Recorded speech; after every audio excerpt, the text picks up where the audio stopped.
പൂരം എക്സിബിഷൻ്റെ തിരക്കൊക്കെ ഒന്ന് മാറിയിട്ട് പോവാമെന്ന് വിചാരിച്ചുകൊണ്ടിരുന്നത്. ഞാനിപ്പോൾ ആരായി, പൂരം കഴിഞ്ഞ് 3 ദിവസം കഴിഞ്ഞിട്ട് നല്ല തിരക്കായിരുന്നു കേട്ടോ. എക്സിബിഷന് 50 രൂപയാണ് ടിക്കറ്റിന് വന്നത്. സ്ഥിരം കാഴ്ചകൾ തന്നെയാണ്, എന്നാലും ഒരു സുഖം.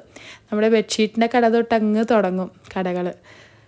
സ്ഥിരം പാത്രങ്ങളുടെ കട, പിന്നെ ബാഗുകളുടെ കടകൾ. ഈ വർഷം കുറച്ച് വെറൈറ്റി ബാഗുകളൊക്കെ വന്നിട്ടുണ്ടായിരുന്നു കേട്ടോ, സ്ഥിരം കാഴ്ചകളല്ല. പിന്നെ രാജസ്ഥാൻ അച്ചാർ ഞങ്ങൾ എല്ലാ കൊല്ലം വാങ്ങാറുണ്ട്, ടേസ്റ്റ് നോക്കാറുണ്ട്. പിന്നെ പോപ്കോണിൻ്റെ കട, പിന്നെ ബജ്ജിക്കട. ബജ്ജി കുറച്ച് റേറ്റ് കൂടുതൽ ഉള്ള പോലെ എനിക്ക് തോന്നി. 50 രൂപയാണ് 2 എണ്ണത്തിന് വാങ്ങിച്ചത്. പിന്നെ ചില്ലി ഗോപിക്ക് 90 രൂപ വാങ്ങിച്ചു. അത്രയൊക്കെ റേറ്റ് വാങ്ങണോ? പിന്നെ നമ്മുടെ റൈഡുകളിൽ എനിക്ക് ഏറ്റവും ഇഷ്ടം അതെ ഈ കാണുന്ന ജയൻ്റ് വീലാണ്. ഞങ്ങളെല്ലാ കൊല്ലവും ഇവിടെ വന്നു കഴിഞ്ഞാൽ മിസ് ഔട്ട് ചെയ്യാണ്ട് കയറണതാണ്. പിന്നെ നമ്മുടെ സ്ഥിരം പവലിയൻസ്, ജൂബിലി മിഷൻ്റെ പവലിയൻ, ഇതൊക്കെ എല്ലാ കൊല്ലം കാണുന്നതാണെങ്കിലും എന്തോ ഒരു പുതുമ തോന്നി ഈ കൊല്ലത്തെ.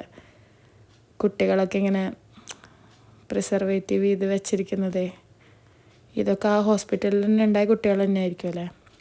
പിന്നെ ISROൻ്റെ പവലിയൻ ഈ കൊല്ലം കുറച്ച് വെറൈറ്റി ആയിട്ട് ചെയ്തിട്ടുണ്ട് കേട്ടോ അവർ. മൂണിലൊക്കെ നമ്മൾ നിൽക്കുന്ന പോലെ കുട്ടികളൊക്കെ നിർത്തി നല്ല പോലെ കളിപ്പിച്ചു. മൂണിൽ നിൽക്കുന്ന പോലെ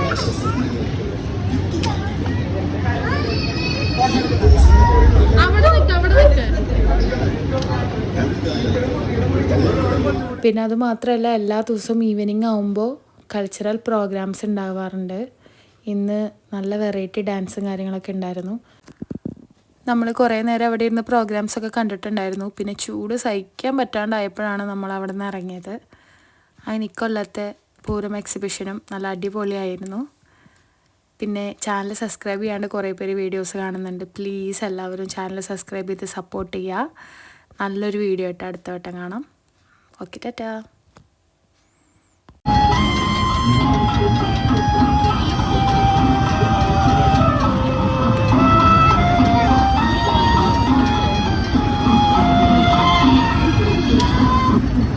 Your battery is charged.